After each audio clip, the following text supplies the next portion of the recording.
কার? আল্লাহ। কোরআনুল কারীমের প্রথম সূরার নাম কি? সবাই তো বললেন না। সূরা ফাতিহাকে বলা হয় উম্মুল কিতাব, কোরআনের মা। সুবহানাল্লাহ পড়েন। সূরা ফাতিহাকে উম্মুল কিতাব বলা হয়েছে। ওয়ালাকাদ আতাইনাকা সাবআম মিনাল মাসানি ওয়াল কুরআনিল আযীম। আল্লাহ বলেন ৭টি আয়াত আমি তোমাদের দিয়েছি, ওই ৭টি আয়াতের ভিতরে গোটা কোরআন আমি আল্লাহ ঢুকিয়ে দিয়েছি। একবার যে ব্যক্তি সূরা ফাতিহা তেলাওয়াত করবেন, পুরা কোরআনুল কারীম তেলাওয়াত করলে যত সওয়াব হবে, আল্লাহ আপনার আমলনামায় তত সওয়াব দান করে দিবে।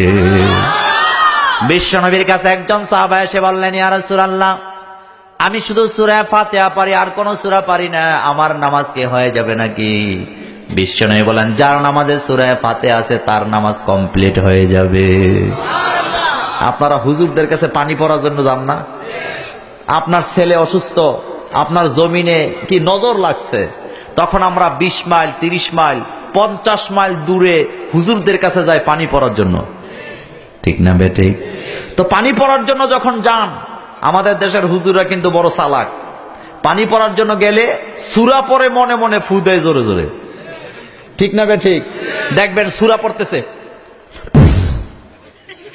ঠিক না বেটে?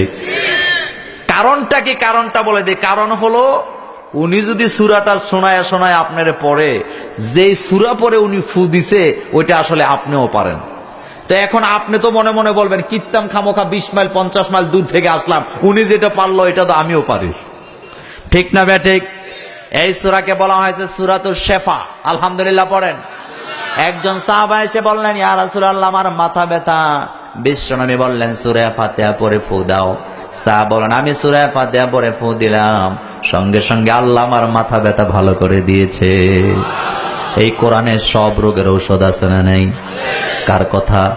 ওয়ানুনাজ্জিলু মিনাল কুরআনি মা হুয়া শিফা ওয়া রাহমাতুল লিল মুমিনিন ওয়া লা ইয়াজিদুজ জালিমিনা ইল্লা খাসার। কথা আল্লাহ বলেন, ওয়ানুনাজ্জিলু মিনাল কুরআন মা হুয়া শিফা, দুনিয়াতে সমস্ত রোগের শিফা আমি কোরআনে দিয়েছি।